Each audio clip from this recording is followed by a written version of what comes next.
Okay, so hold your thoughts. Hold your thoughts right there. Hold your thoughts right there, my brother. Some people would say, cNGN, what's the cNGN?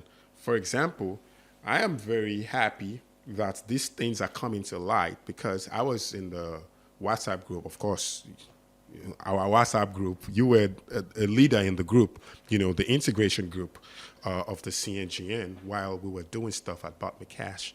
And so I support everything that the cNGN represents. And like you're Pan-African, I'm very Pan-Nigerian. But people will understand this space are skeptical. And that's why I've been saying, look, Charles and Deji, you guys need to start going on national television. You got to come on my show because some of us, we know this business. We understand these things. And I know what's up with you guys. So we want this to succeed. We don't want to go against our own innovation. But people are already saying, look, is this not something for the bag owners? Why not the eNaira?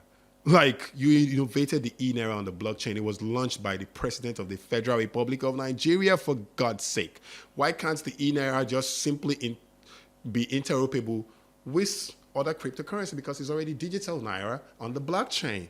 It's built on a distributed ledger technology.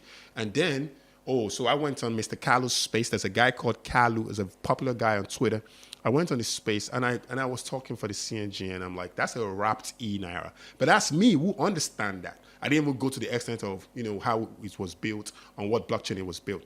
So because you mentioned the eNaira, you mentioned cNGN and interoperability with the entire crypto space, being able to move value and allow remittances be effective.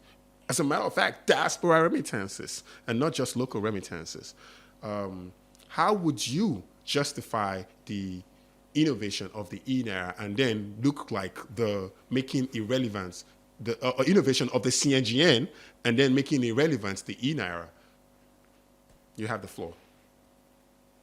All right. So I think from my own personal point of view, right, having played a close call with the eNaira itself and being familiar with the infrastructure and everything, I think it's not something. I did not want to blow your trumpet to tell Nigerians that you are one of the magic fingers behind eNaira. Come on, give it up for this guy.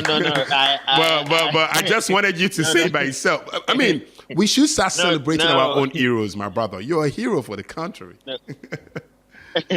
So let's not go into that one. But then, having played closely with the infrastructure, right?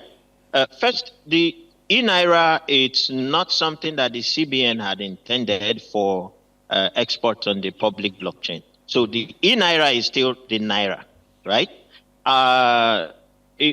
Whatever it is that anybody was going to still do on the public blockchain was still going to be a wrapped version of the Naira, right? So whether it's the wrapped version of the Naira or the wrapped version of the eNaira. Naira, because eNaira is essentially the same thing. It's just Naira. It's not different, right? It's just a digital version of the Naira. It's not different. Yes. But I would say that infrastructure is just not something that is built for the Nigerian market. I mean, I'm very sorry to say that, but that is just the way it is, right? But that aside, however the infrastructure is, right? However the infrastructure is, the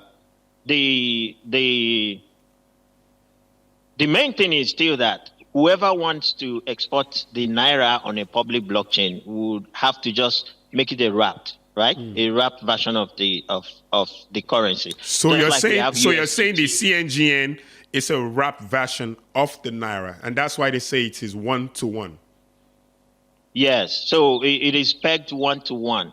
And let me quickly talk about what it means to peg something 1-to-1. So I come now, I give you 10,000 Naira, and you are meant to mint 10,000 units of a token to me, right? And having minted 10,000 units of a token to me, you have 10,000 Naira in the market, in your bank account. Now, I'm sorry, I think my network cut off. Yeah, but I can can hear hear me. you. Go ahead, my guy. Okay. So you having the version on that 10,000 naira in your bank, right? You end up, let's say I come back to withdraw it, right? When I come back to withdraw that same amount, if you don't have the 10,000 in your bank account, there is no way you're going to liquidate the 10,000 for me, right? Mm-hmm. So that is 1-to-1. So the way to keep it honestly balanced is to ensure that you always have a minimum. I mean, what you have in your bank account must always be equal or more than what you have minted. So if I'm coming, you are taking the 10,000 units of the tokens from me and you are giving me less than 10,000 naira. And you are taking the spread, right? That becomes the mathematics that makes sense, that guarantees that it stays pegged. And whatever your fees are inclusive, are included in whatever I'm taking.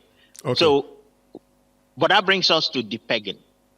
If, for instance, somebody, the organization ends up, for instance, spending more than 10, maybe they just dip their hands into the bank account and they have taken 1,000 naira out from it, and you don't have 9,000 naira. But I say I have 10,000 units of the token, and I want to liquidate it. So you don't have 10,000 naira anymore. You don't. So if I come to liquidate the token, you don't have 10,000 naira. Yeah. And the only way to balance it is to refactor the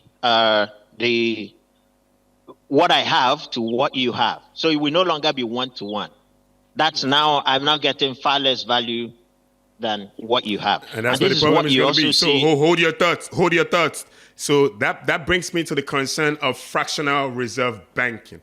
Now that the banks are going to be involved, once we have a repeat of the historic experience that happened in this country sometime in February, whereby banks lacked the liquidity to serve their customers the right, because the customers went there, they needed their money, but there was no money in the bank.